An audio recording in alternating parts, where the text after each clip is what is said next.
Starting.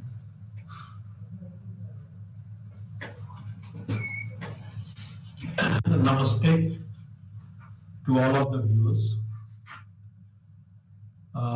Let's start Managerial Economies, that is MMPC 10. In the last three sessions, we have covered Block 1, Block 2, Block 3. So some parts of the Block 2 has been covered in the last session, whereas some parts remain, which we will be covering now, and then we will move on to the Block 4. So Block 3 basically deals with the production and cost analysis. So we have already covered till the level of relationship between average product and marginal product, average variable cost and marginal cost. We were at the point of break-even chart when our time has elapsed, and so the session was closed. So today we will start from this break-even chart, and we will move subsequently to the long cost run and thereafter to the market mechanism. That is in detail discussing Block 4. So break-even chart, as we were discussing on 30th of December, it's a point where companies or where a firm's revenue increases the cost that is incurred. So when a firm revenue surpasses the cost, the point at which it crosses is known as a break-even chart. So if you look at the graph shown here, the graph says that initially there is a loss, say to the point of 500 output. So once this 500 output level was crossed, the break-even happened, and thereafter, whenever the subsequent production increased to say 600 or 700 or 800, the revenue rises, the cost became less, and that's why the profit comes. So this is how the break-even chart displays the relationship between the lost and the profit part. So at break-even point, total revenue is equal to total cost. P into Q is the total revenue, that is price multiplied by quantity. That is equal to TFC, total fixed cost, plus AVC is average variable cost multiplied by quantity. So total fixed cost divided by price minus variable cost per unit is what is the break-even point is known as. So moving on to the profit contribution analysis. The profit contribution is the difference between price and average variable costs. At low rates of output, profit contribution is used to cover fixed costs. That is why it remains in negative. After fixed costs are covered, the firm will start earning a profit. Assume that both price and average variable costs are constant. Profit is equal to revenue less the sum of total variable cost and fixed cost. Thus, pi r is equal to total revenue minus total cost. So if we try to determine the quantity will be determined as Q is equal to pi r plus total fixed cost divided by P minus average variable cost. So average variable cost, P minus average variable cost is how we determine the profit contribution analysis. Then we have an operating leverage. Managers must make comparisons among alternative systems of production. Should one type of plant be replaced by another? This is a constant feature in a firm, because whatever process a manager follows, he knows that there are multiple options to generate the product of the same type. So that is why he has the options to take a decision based on the technical efficiency and economic efficiency of the processes. So consider the degree of operating leverage as E, which is defined as percentage change in profit resulting from a 1% change in the number of units product sold. Thus, E pi is equal to, that is operating leverage is equal to percentage change in profit divided by percentage change in output sold. So this is Q bracket, inside the bracket P minus AVC divided by Q, inside the bracket P minus AVC minus TFC. So with this, we have covered the short-run cost analysis. Now moving on to the long run cost analysis. So what is basically a long run cost analysis? So look at this figure. The figure explains that in a firm, on a time scale, we have at a cost one, we produce the quantity one.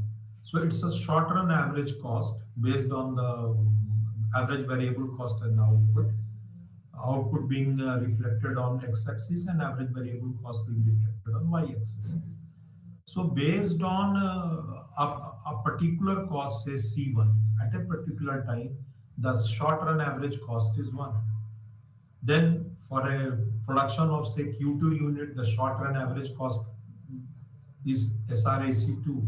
Same way for production of Q3 unit, the short run average cost is SRAC3.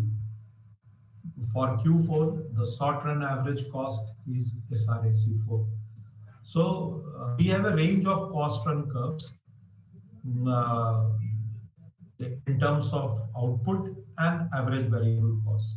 So how these short run average cost curves convert into a long run? That is what our concept goes.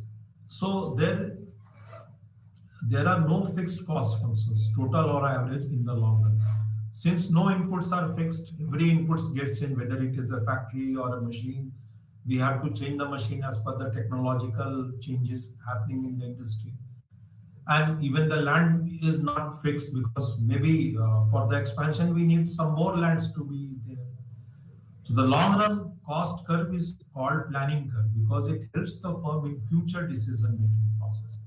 The long run average cost curve is derived from short run average cost curves.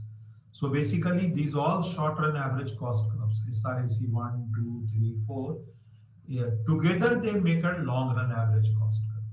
So a firm faces a choice of production with three different plant sizes. Let us assume this: plant size 1, small size; plant size 2, medium size; and plant size 3, large size; and plant size 4, very large size. The short run average cost functions shown in next slide, SRAC 1, 2, 3, 4, are associated with each of these plants. Output rate Q1 could be produced by the plant size 1 at an average cost of C1. Same way by plant size 2 at the cost of C2, we have SRAC curve 2. For output rates of Q2 to Q3, plant size 2 is the most efficient. And for output rates Q3 to Q4, plant size 3 is the most efficient. So bold-faced curve is called an envelope curve as it envelops short-run average cost. Firms plan to be this on this envelope curve in the long run. So touching all those points, like the point which is based on say Q2, SRAC and SRAC 1 and 2 meet at the point C1 and at the point Q2. So if we draw a curve which covers all the quantity produced Q1, Q2, Q3, Q4 over a period of time, this is known as a long run average cost curve. So long run average cost function is indicated by this graph. And then we go on to the economies and diseconomies of scale.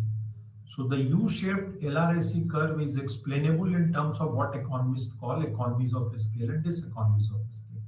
If LRAC declines as output increases, then we say that the firm enjoys economies of scale. If the LRAC increases as output increases, then we have diseconomies of scale. Finally, if LRAC is constant as output increases, then we have constant returns to scale, implying we have neither economies of scale or diseconomies of scale. Economies of scale explain the downsloping part of LRAC curve. Other factors contributing to declining LRAC include ability to use more advanced technologies in more efficient capital equipment, managerial specialization, opportunity to take advantage of lower cost for some inputs by purchasing larger quantities, effective utilization of byproducts, etc. So these are the factors which contributes to the declining LRAC curve. So it is based because of advanced technologies, the things will be there. efficient capital equipment, managerial specialization. So these are the factors responsible for LRSC curve downsize. So economies of scale are often measured in terms of cost output elasticity, EC. So EC is the percentage change in the average cost of production resulting from a 1% increase in output. So EC is what? Delta TC divided by delta Q. So delta TC divided by delta Q, the whole is divided by TC by Q. So if we convert it into marginal cost and average cost, it is MC by AC. So basically, economies of scale can only be measured provided MC is greater than AC. So the moment till the point the MC is greater than AC, we have economies of scale. So economies of scale, what it constitutes? Internal economies and external economies. Internal, we have real economies and pecuniary. Real economies means what? It has got a production block, it has got a marketing area, it has got a managerial area, and a transport and a storage. That is what the logistic is. So these are the area which are the real economies. There the decisions have to be taken so that the firms get the maximum benefit in terms of reducing the cost. And then this is a pecuniary. Pecuniary means bulk buying materials at lower price, lower cost of capital. Lower cost of capital means raising the money or finances through such sources which charges less rate of interest, or advertising at large scale at lower rate, less per unit of transportation, lower wages and salaries due to monosonic power and prestige associated with large firms. So this is how the economies of scale are being maintained. These are the factors. When you look at the production, it is labor, technical and inventory.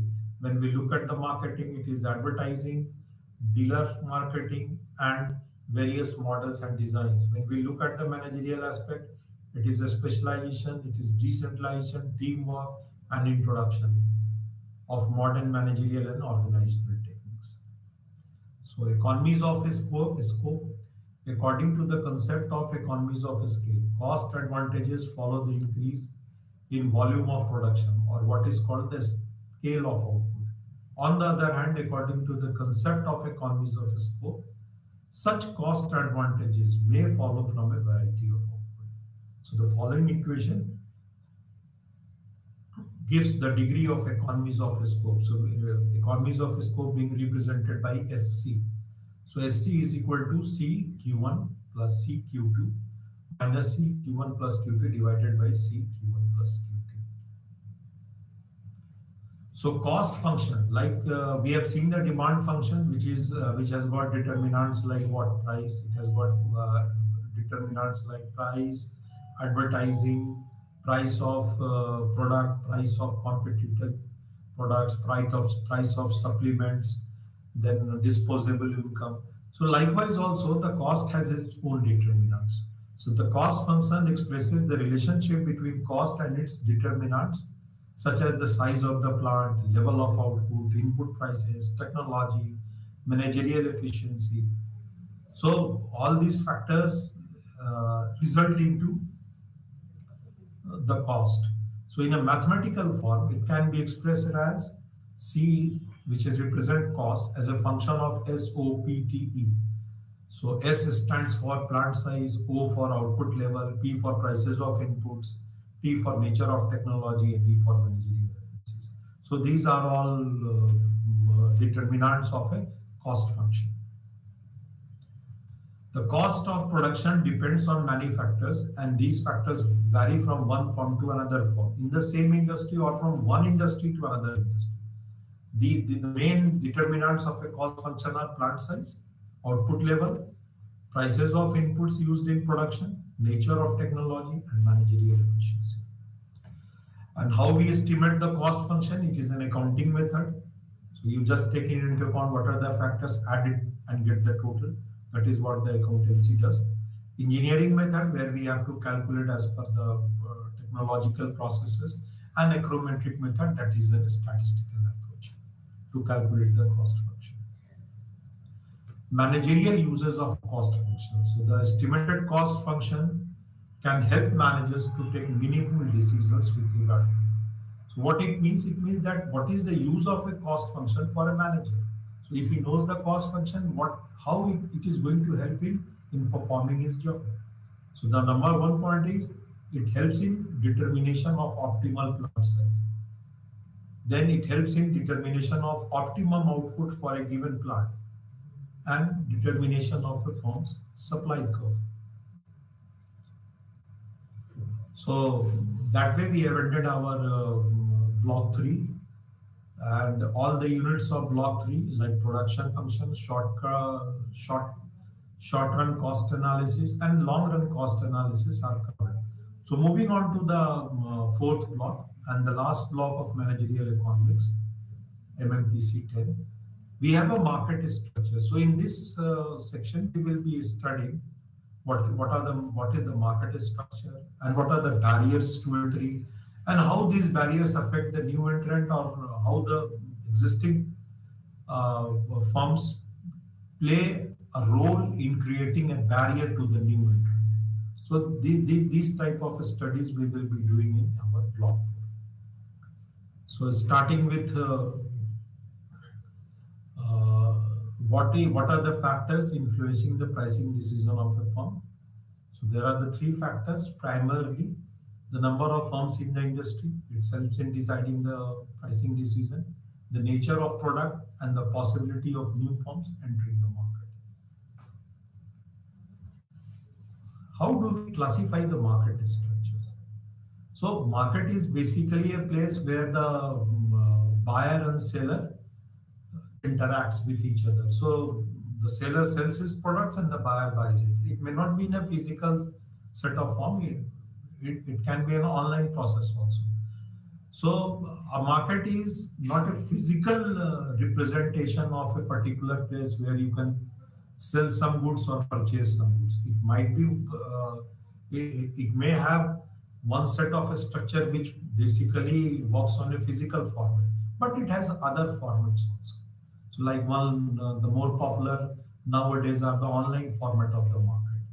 So a lot of companies are coming online. So you go on their website and decides about the product, purchase it, pays it online, and the product is delivered to your home. So this is how the market structure is, place of the market. The market structure refers to the degree of competition prevailing in that particular market. The power of an individual firm to control the market price by changing its own output determines the degree of competition, and this power varies inversely with the degree of competition. So if the degree of competition is more, so the price will be determined by the market. If the degree of competition is less, the price will be determined by the firm which is selling the product. So the higher the degree of competition, the less market power the firm has, and vice versa. So what does that mean? That a firm has got a market power means they can capitalize on the pricing of their product. So if the degree of competition is more means what? A lot of companies are there in the market selling the same type or almost identical type of the products. So a firm has got less market power because it cannot change the price of the product.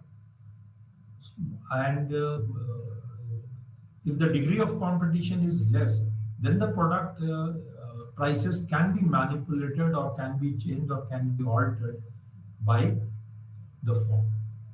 So that is how the market power is defined. So market power is generally thought to be the ability of the firm to influence its price. Then we have a structure, conduct, performance hypothesis. So in microeconomics theory, this hypothesis states that the performance of a firm is determined by its conduct, which in turn is determined by the structure of the market. So how a firm is going to perform in a market is basically determined by its conduct. And definitely the conduct will be influenced by the market.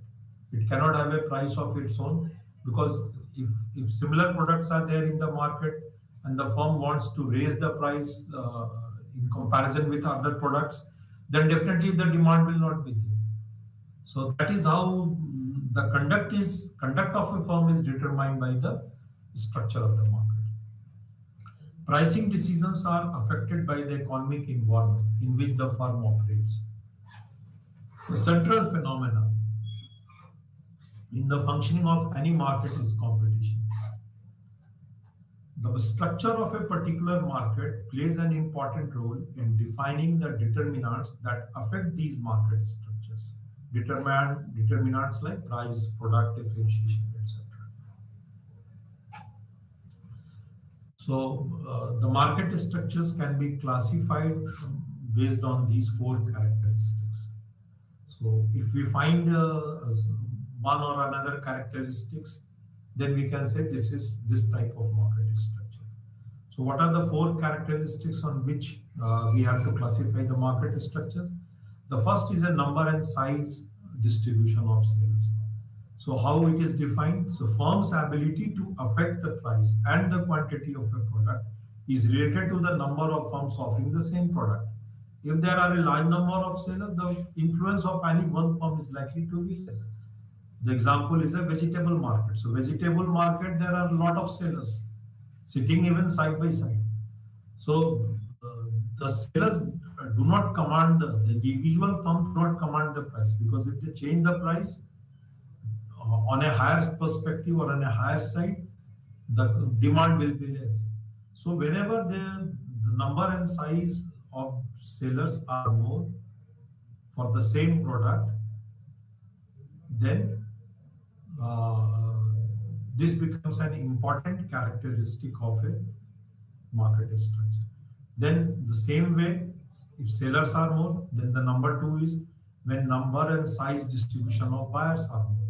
If there are a large number of buyers, they will be unable to demand lower prices from sellers because of large volume purchases. Product differentiation, what does that mean? Products competing in the market are not identical or homogeneous. So they are said to be differentiated, and hence product differentiation. So product differentiation is measured by cross elasticity of demand between two competing products. We have already seen the price elasticity in demand, how the price of substitutes affect the price of the original product. And the last one is conditions of entry and exits. What it refers? It refers to the difficulty or ease with which a new firm can enter or exit a market. When it is difficult for firms to enter the market, existing firms will have much greater freedom in pricing and output decisions.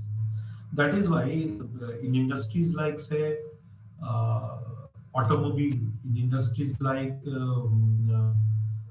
manufacturing of aircrafts, in industries like steel, there are very less number of players. So why? Because why it is so? Because the cost involved in creating this magnanimous infrastructure is so huge or is so high that it is not possible for one to go for it. So naturally, since the sellers are very less in quantity and the cost is so huge, the technical competency required is huge, the skill manpower required is also very huge. So these acts as a conditions for entry.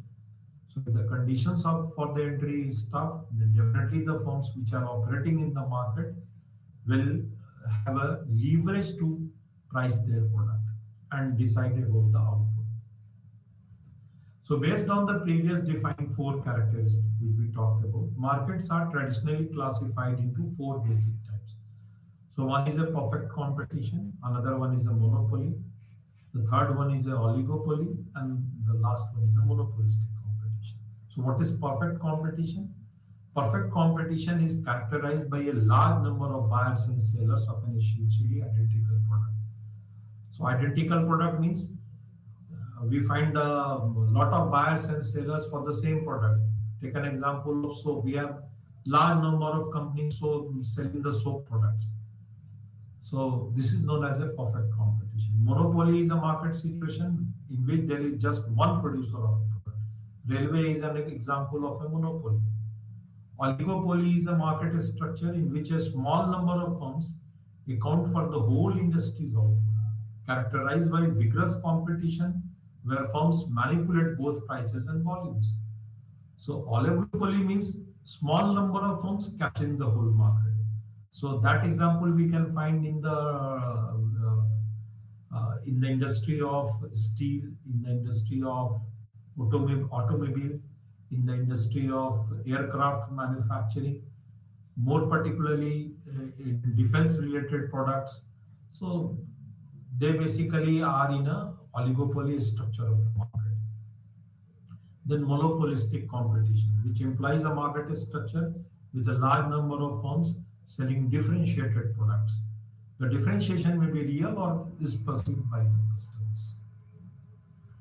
So the discussions that we had in the previous slide, we had compiled it into a tabular form, and that is how we display these things.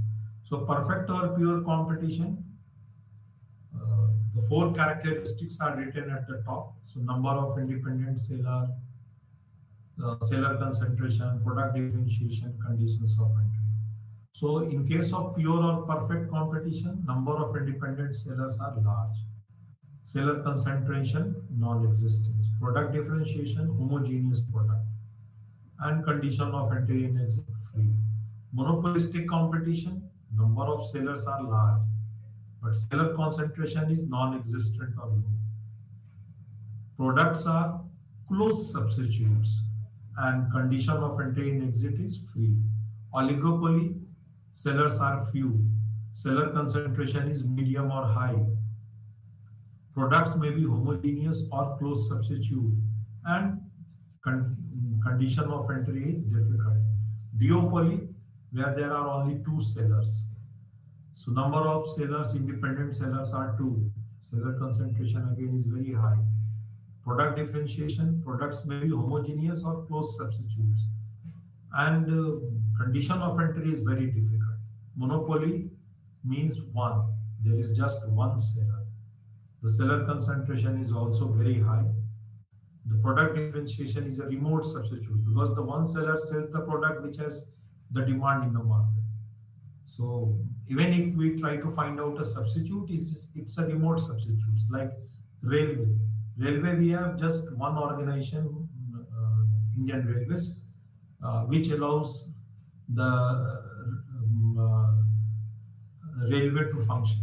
So the ticket pricing of railway or the wagon pricing of railway is determined by the railway only. There is no other body which determines it. So because being in monopoly, the prices are determined by whom? The firm. In this case, it is railway. But there is a substitute also. Even in this monopoly scenario, although not of the same wavelength, but on a different wavelength, you can say the remote substitute. So what are the remote substitutes for Indian Railway? Airline is one of the remote substitutes.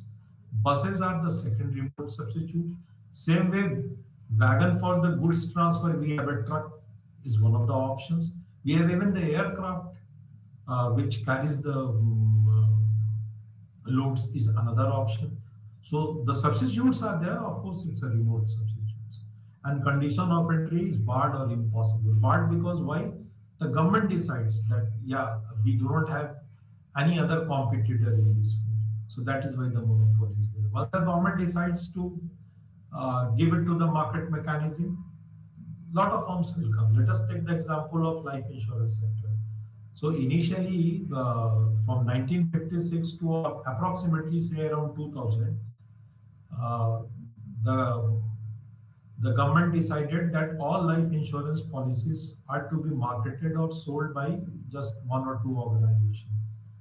The one is LIC, which got the maximum number of sales, and another is a post office. So, but then once in 2001, the government wants that this particular service activity should be given or should be opened for the market. Then a lot of companies came and they started. Right now, there are nothing less than 25 to 26 life insurance companies, even 15 to 14 health insurance companies. So a lot of new companies have come. Why? Because the government has opened this sector for the market. Factors determining the nature of competitions. So effect of buyers, when there is only one buyer, which is referred as monopoly. Few large buyers, defined as oligopoly. Here the buyers command the price, and price and volume determination in such product often takes the form of negotiation across the table. So effect of buyers means when the buyer numbers are less, either in the form of monopoly or in the form of oligopoly, the prices cannot be determined by the seller. It is rather the buyer who determines at what price they are going to purchase the product. So, and the price and volume determination in such products often takes the form of negotiation across the table. Then we have production characteristics. So minimum efficient scale, MES, of production is the minimum scale of output that is necessary for firm to produce in order to take advantages of economies of scale. Minimum size changes drastically with technological advancements. Availability of raw material, skilled labor, also mold market structures. Then product characteristics. If a firm product is perceived as having unique features, it can command a premium price and the firm is said to possess market power. So that happens. Like we can see in certain areas, in certain FMCG goods, one or two firm command the attention of the customer and command a premium to their products. That is why their products sell like anything. Then we have a conflict between physical characteristics and minimum economic scale. The government partly offsets this by using the mechanism of levy price, which is the same throughout the country. So what does that mean and how it works? So what happens that suppose we are going to have a factory of cement. So the cement factory can be established either at the production site or say at the market site. So since the raw material, carrying of raw material is difficult, so basically all the factories, cement factories are established at the raw material site.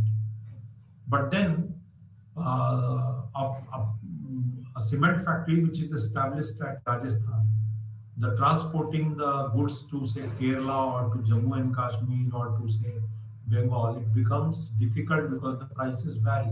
So what the government does in order to make a unitary aspect of the pricing thing, the government imposes a levy price, and the levy price makes the thing, the price being same for all the consumers, whether they belong to Rajasthan or whether they belong to Kerala or whether they belong to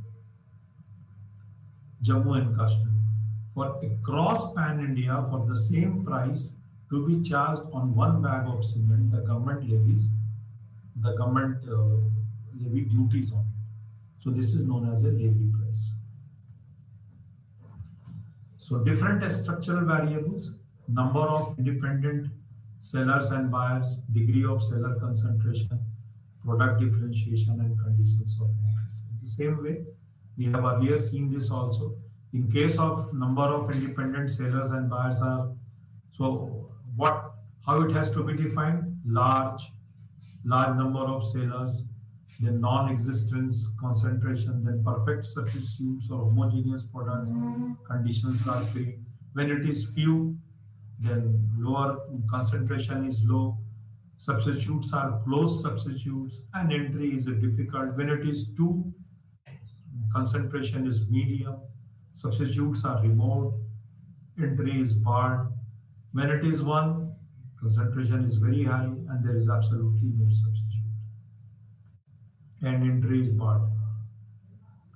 So barriers to entry: market selection, building excess capacity, producing multiple products, new product development. So let us study these in details. What are the entry barriers?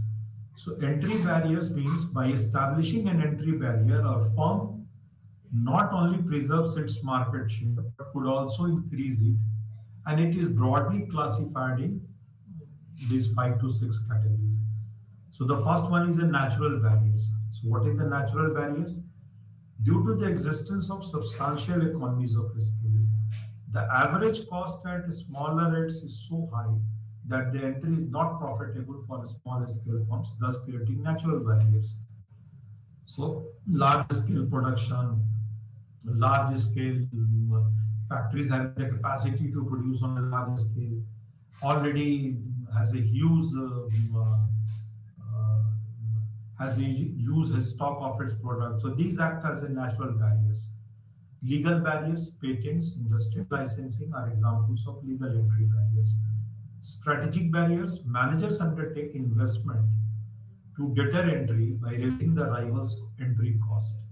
An established firm may change price lower than the short-term profit maximizing price. So for any firm, which is a new entrant, it has to run on the curve short-run profit maximizing price. But the established firm can reduce the price even below than that, making it difficult for a new entrant to come and establish its product because that way they have to burn the money. So this strategy is known as entry level pricing. Established firm taking a cost advantage over potential entrants. Building excess capacity is another entry barrier, that is build and maintain excess capacity over and above the required amount. Then producing multiple products. Economies of scope arise when cost of producing two or more goods together is less costly than producing the two goods separately. So this act, economies of scope, as an entry deterrent for new firms. Then new product development. Producing substitutes for its own product in the market can discourage the entry of new firm.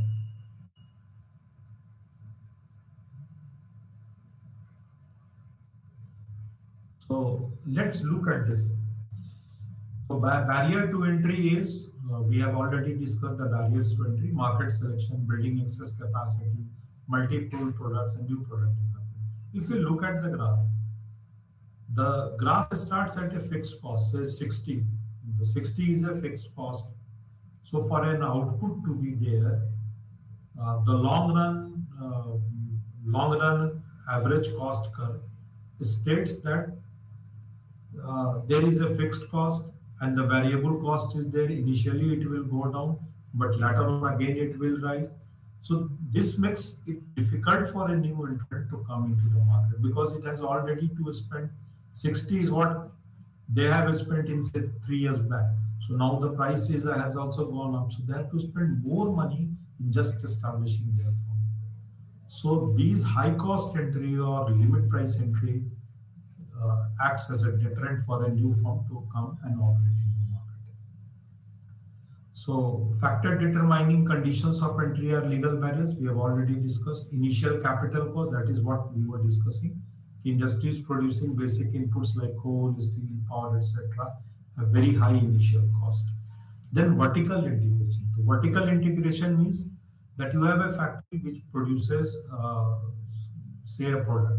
So now you own up a factory from where the raw material comes, or you own up a place from where the raw material comes, and then you own up and then you go and open retail shops in the market.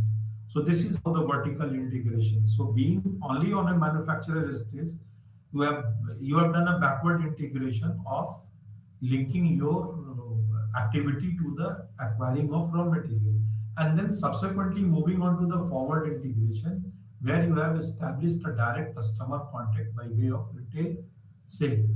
So this is known as a vertical integration. So a vertically integrated firm is one that produces raw material, that is an intermediate product as well as the final product. Examples of vertically integrated firms in India are integrated steel plants such as SAIL and TESCO. New entrants will find that their capital requirements are very high because the price of the product is determined since he has the hold over raw materials, he has the hold over the manufacturing process, he has the hold over of the final selling. So when it is a vertically integrated, a new entrant firm has to work on all the three parameters. So it becomes a difficult for them. Then there is an optimal scale of production. So optimum scale of Production means the scale of output at which the long run average cost of production is minimum. So optimum scale of output for any product is quite large. Product differentiation is another factor.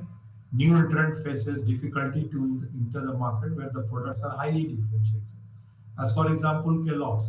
So Kellogg's are into the cereal market. So they have 40 types of cornflakes. So even if a firm comes, they can only compete with Kellogg's on say one or two or three different types. But having a 40 types of cornflakes in their basket, it literally becomes difficult for a new firm to come, establish, and take the market share of Kellogg's. So that is how the product differentiation creates a market, a niche for the firm in the market. So going to the strategic entry barriers, so let us discuss slightly in detail about the strategic entry barriers. So innovative activity is almost always followed by waves of imitation. So whatever is new today will be copied by many others in tomorrow. Tomorrow it will be copied by many others. So let's take an example of Hype by Bharti. So Hype was a messaging app. This example is given in the book also. So Hype was a messaging app by Bharti and it was very popular. But once WhatsApp came or Facebook came or even Twitter came, this app was to be disbanded by the group itself. So 2021, the app which was used to be very popular was closed. The shutter was down. Large scale expenditures designed to create competitive advantage are unlikely to realize a return unless that advantage can be sustained. Entry barriers of a market that enable incumbent companies to raise prices persistently above cost without attracting new entrants. So, strategic entry barriers is like these 3 points are covered in that discussion. And all sources of entry barriers fall into one of the three following categories: product differentiation advantages, then absolute cost advantages, and scale related advantages. So now, what is product differentiation advantages? So when buyers distinguish the product of one company from that of another and are willing to pay a price premium to get the variant of their choice, this is known as a product differentiation advantages. So people are coming to your firm because your product, although commands a premium, has developed a taste or a habit for a customer. That is why the demand for Colgate toothpaste is still very high in comparison with other toothpaste, because it has become a part of the habit. Then we have absolute cost advantage. What does that mean? That means whenever the cost of incumbent companies are below those of new rivals, and they enable incumbents to undercut the prices of rivals by an amount equal to the cost disadvantage without sacrificing profits. And scale related advantages are whenever a company's cost per unit fall as the volume of production and sale increase. Economies of scale in production created by setup cost and extensive division of labor and advantages in bulk buying and so on are the most familiar source of scale advantages. Moving on to the price analysis of markets, the law of supply takes into account its main determinant, that is price of the commodity. The law of supply states that the supply of a commodity refers to the various quantities of the commodity which a seller is willing and able to sell at different prices in a market. At a point of time, ceteris paribus, other things remain the same. Supply is related to scarce goods and not freely available goods. So this is how the demand and supply curve. So say for 150 demand, the price is 3 because this is the point where demand and supply curve cut each other. So the supply line goes by way of increasing, and the demand line goes by way of decreasing. So the moment you decrease the prices, the demand will increase. Effect of change in demand. So effect of change in demand based on price and quantity. We have earlier seen also in our demand study that the demand gets increased because there is a change in the price. So if a demand is increased, so increase in demand is represented by shift towards the right hand side. So from D1, if the demand is increased to D2 and the supply lines remains, then the price can also be increased. Same way, the demand decreases also, so it moves towards the left. For increase, the curve moves to the right. For decrease, the curve moves to the left. So from the demand D1, it moves to D2. So for a quantity Q1 with the price P1, even the quantity demanded will become less and the price will subsequently go down. So this is how increase in demand and decrease in demands are reflected by way of supply, price, and quantity.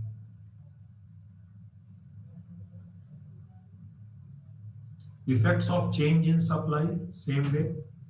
The graph is there. On y-axis, the price is there, P1, P2 is price. And x-axis, it is Q1, Q2, that is quantity. So the demand line D1 is given. So on a supply side of, say, S1, if the supply is increased to S2, so once you increase the supply, so what it will affect, because the supply is more, so that definitely the demand will be less. So the demand is less, so the price will go down. So from price P1 and the quantity Q1, the price goes down, it comes to the price level of P2, but the quantity sold increases because the supply is on a higher side. Same way, decrease in sales. So how the decrease in sales happen? We have the supply line S1. Then what we do? We have a new supply line which is less than the existing supply line.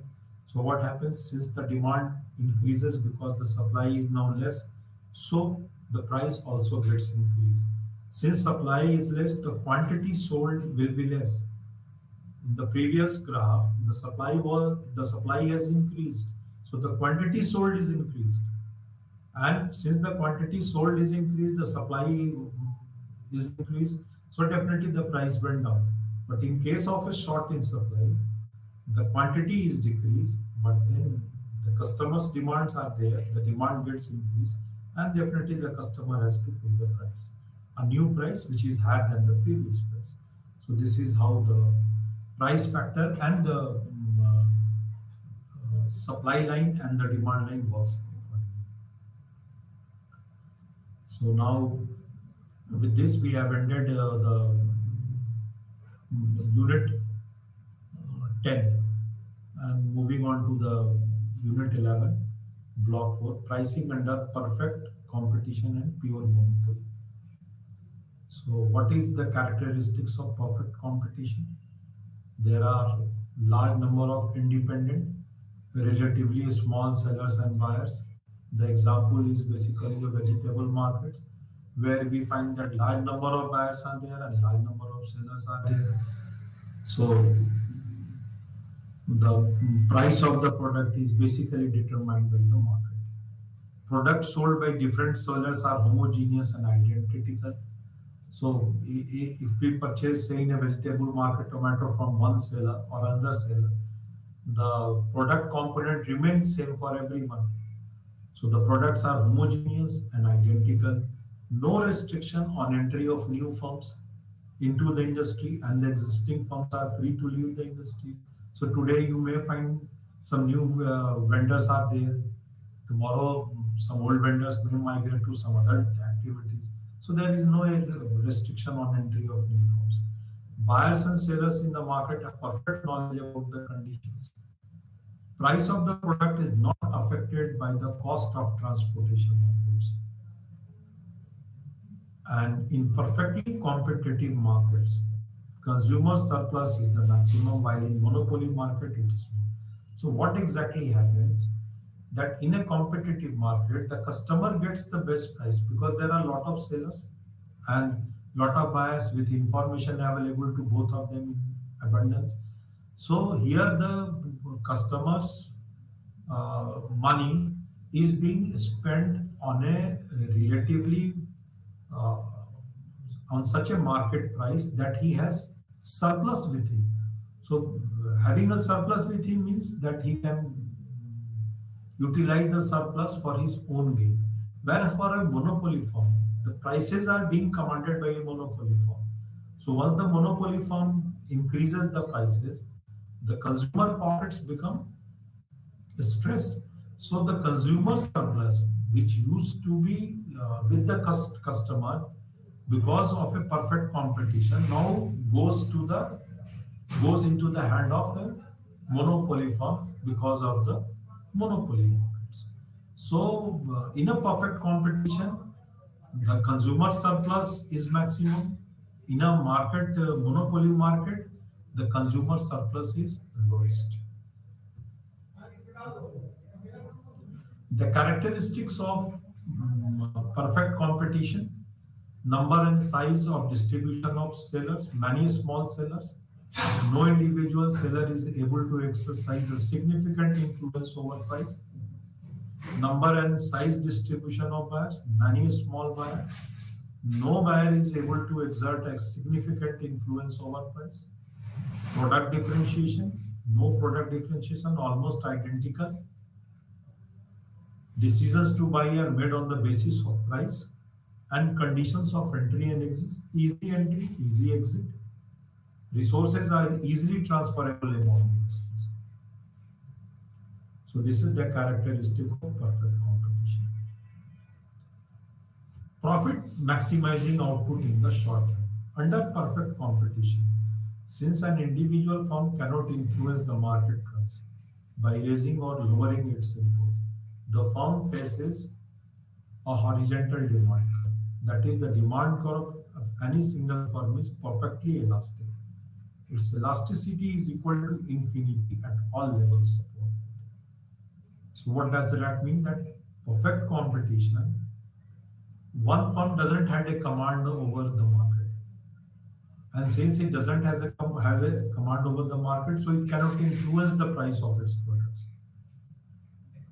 So even if uh, reduces its output, it doesn't affect the price because there are a lot of competitors, they will come in place of him and will sell their products. So in this situation, the firm faces a horizontal demand curve. So the demand curve remains horizontal.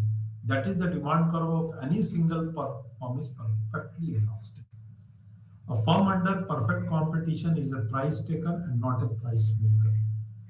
So price taker means it has to accept the price prevalent in the market of that product. Since lot of sellers are there, so perfect competition exists.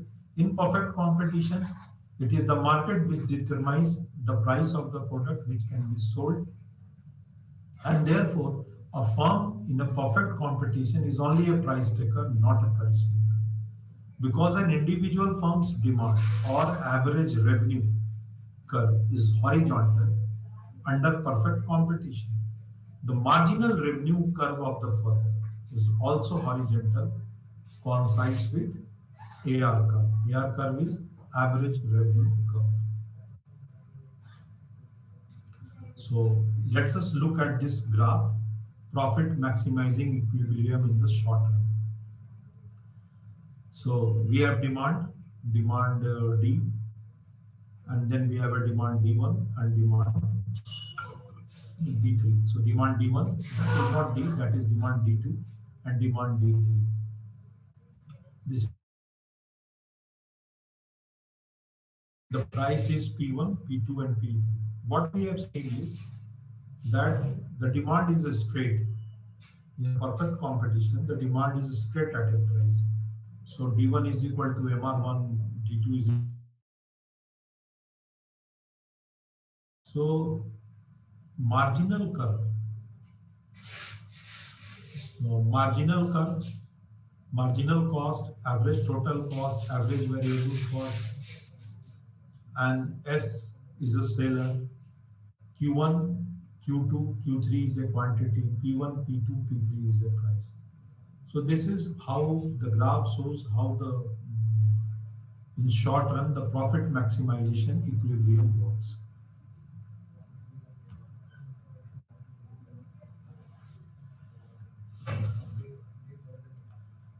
In the long run, how the profit maximizing equilibrium run in the long run. So in the long run, the LMC and LAC. So there is a block which is T BSUR, which which is the margin, which is the money, which is the margin money, which remains with the profit maximizing output. So by selling the quantity, you can increase the profit also.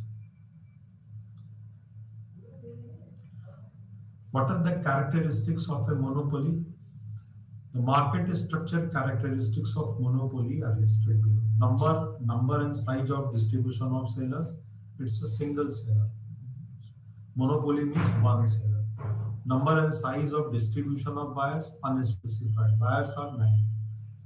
May not be as large as what happens in perfect competition, but they are high in numbers. Product differentiation, there is no close substitutes, it's only a remote substitute. Conditions of entry and exit, prohibited or difficult to enter. Manager of firms in a perfectly competitive market facing a horizontal demand curve would have no control over the price and they simply choose the profit maximizing option. However, the monopoly firm facing a downward sloping demand curve has power to control the price of its product. There the demand curve was horizontal, so the firm didn't have any command over the price that it can charge for the product. But here, being a monopoly, the curve is a downward, so that there is a chance of the firm to control the price of its product. So the profit maximization of a monopoly firm, equilibrium output and price under monopoly. So the demand is D1, price is P. So we see that marginal cost and average cost, the marginal cost is steeply rising in comparison with average cost. So initially the marginal cost was down, gradually it started increasing. At a point came when the marginal cost and average cost cut each other. Then the demand states that at the price P, the demand is R. Since the marginal and the average costs affect the demand curve, so for a marginal revenue, for a maximum revenue, the things will have to be worked out at a new level, and therefore the equilibrium is obtained by way of output and price under monopoly. Power is an equation of a firm is given as mu, which is equal to P minus MC divided by P, where P is equal to price of the firm's product, MC is equal to firm's marginal cost. We know that at equilibrium output, MC is equal to MR. We can look at this also. MC is equal to MR. So that is the E point where it cuts each other. So we know that equilibrium output MC is equal to MR and MR is equal to P. Bracket starts with 1 minus 1 by E, where E is the elasticity, price elasticity of demand. So mu is equal to P minus MC divided by P is equal to P minus MR divided by P is equal to 1 minus MR by P. So but MR by P is equal to what? 1 minus 1 by E. So mu is equal to finally 1 by E. So monopoly power is the inverse of elasticity. So we can say that monopoly is inversely proportional to elasticity.